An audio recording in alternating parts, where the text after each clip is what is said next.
An aircraft carrier is a warship that serves as a seagoing airbase, equipped with a full-length flight deck, and facilities for carrying, arming, deploying, and recovering aircraft.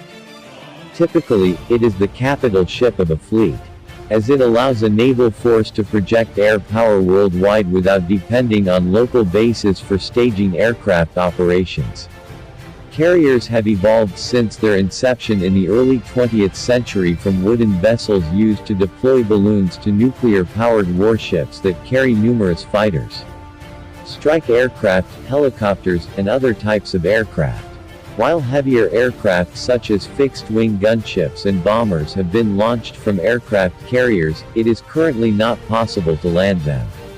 By its diplomatic and tactical power, its mobility, its autonomy and the variety of its means, the aircraft carrier is often the centerpiece of modern combat fleets. Tactically or even strategically, it replaced the battleship in the role of flagship of a fleet. One of its great advantages is that by sailing in international waters, it does not interfere with any territorial sovereignty and thus obviates the need for overflight authorizations from third-party countries, reduces the times and transit distances of aircraft and therefore significantly increase the time of availability on the combat zone. The United States of America has 11 active aircraft supercarrier, the Chester W. Nimitz class, and the Gerald R. Ford class aircraft carrier. The Nimitz class is a class of 10 nuclear-powered aircraft carriers in service with the United States Navy. The lead ship of the class is named after World War II United States Pacific Fleet Commander Fleet Admiral Chester W. Nimitz, who was the second-to-last living U.S. Navy officer to hold the rank, with an overall length of 1,092 feet or 333 meter, and full load displacement of over 100,000 tons. The Nimitz-class ships were the largest warships built and in service until USS Gerald R. Ford entered the fleet in 2017. Instead of the gas turbines or diesel-electric systems used for propulsion on many modern warships, the carriers use two A4W pressurized water reactors which drive 4 propeller shafts and can produce a maximum speed of over 30 knots or 56 km per hour or 35 miles per hour, and maximum power of around W260,000 shaft horsepower or 190 megawatts. As a result of the use of nuclear power, the ships are capable of operating for over 20 years without refueling and are predicted to have a service life of over 50 years. They are categorized as nuclear-powered aircraft carriers and are numbered with consecutive hull numbers between CVN 68 and CVN 77. All 10 carriers were constructed by Newport News Shipbuilding Company in Virginia. USS Nimitz, the lead ship of the class, was commissioned on May 3, 1975, and USS George H. W. Bush, the 10th and last of the class, was commissioned on January 10, 2009. Since the 1970s, Nimitz-class carriers have participated in many conflicts and operations across the world, including Operation Eagle Claw in Iran, the Gulf War, and more recently in Iraq and Afghanistan. The angled flight decks of the carriers use a CATOBAR or catabar arrangement to operate aircraft, with steam catapults and arrestor wires for launch and recovery. As well as speeding up flight deck operations, this allows for a much wider variety of aircraft than with the STOVL or STOVL arrangement used on smaller carriers.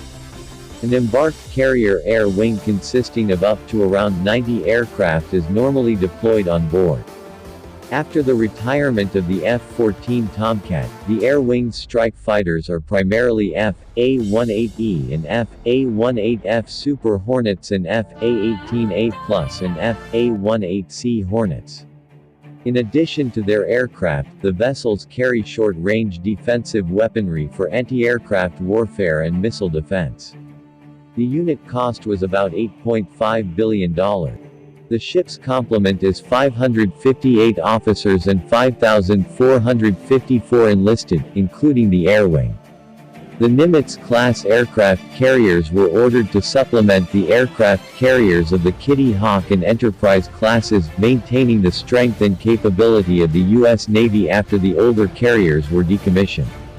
The ships were designed to be improvements on previous U.S. aircraft carriers, in particular the Enterprise and Forrestal-class supercarriers, although the arrangement of the ships is relatively similar to that of the Kitty Hawk class.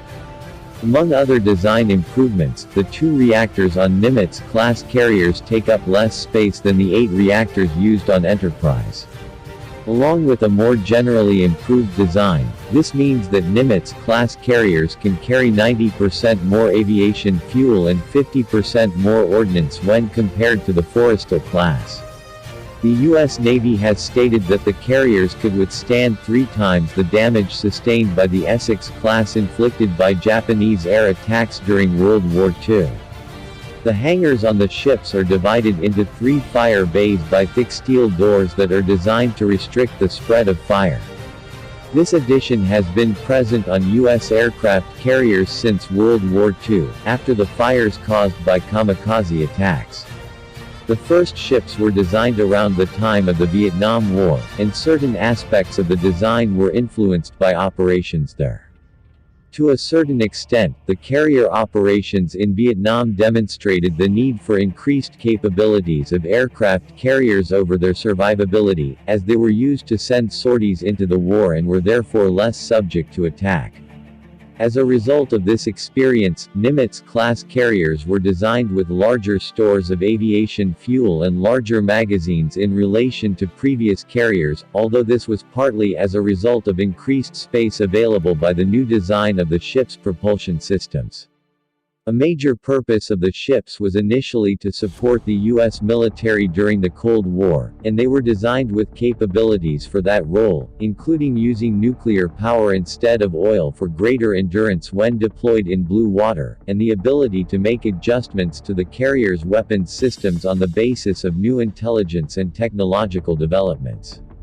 They were initially categorized only as attack carriers, but ships have been constructed with anti-submarine capabilities since USS Carl Vinson.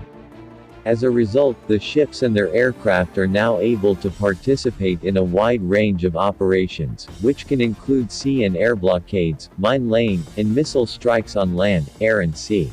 Because of a design flaw, ships of this class have inherent lists to starboard when under combat loads that exceed the capability of their list control systems. The problem appears to be especially prevalent on some of the more modern vessels. This problem has been previously rectified by using damage control voids for ballast, but a solution using solid ballast which does not affect the ship's survivability has been proposed. Beginning with USS Theodore Roosevelt, the aircraft carriers were manufactured with modular construction. This means that whole sections could be welded together with plumbing and electrical equipment already fitted, improving efficiency. Using gantry cranes, the modules were lifted into the dry dock and welded.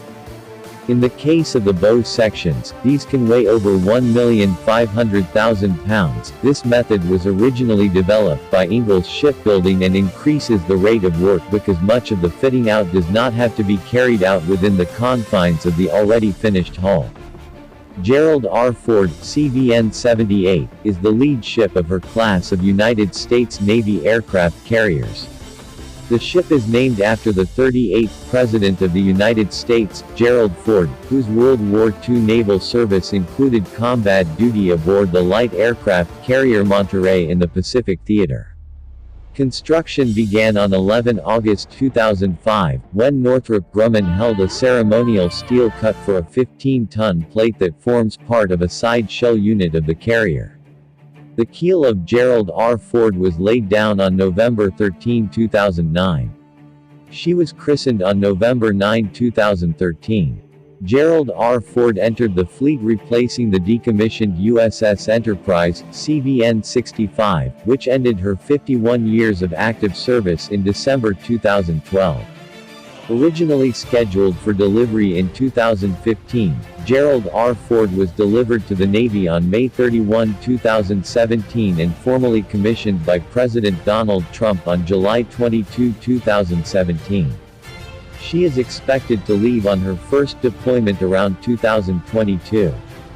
As of 2017, she is the world's largest aircraft carrier, and the largest warship ever constructed in terms of displacement. Gerald R. Ford is intended to be the first of a class of aircraft carriers that offer significant performance improvements over the previous Nimitz class. Gerald R. Ford is equipped with an SPY-3 and an SPY-4 active electronically scanned array multi-function radar, and an island that is shorter in length and 20 feet, 6.1 meter taller than that of the Nimitz class. It is set 140 feet, 43 meter, further aft and 3 feet closer to the edge of the ship. Replacing traditional steam catapults, the Electromagnetic Aircraft Launch System or EMLS will launch all carrier aircraft. This innovation eliminates the traditional requirement to generate and store steam, freeing up considerable area below deck. With the EMLS, Gerald R. Ford can accomplish 25% more aircraft launches per day than the Nimitz class and requires 25% fewer crew members. The Navy estimates it will save $4 billion in operating costs over a 50-year lifespan.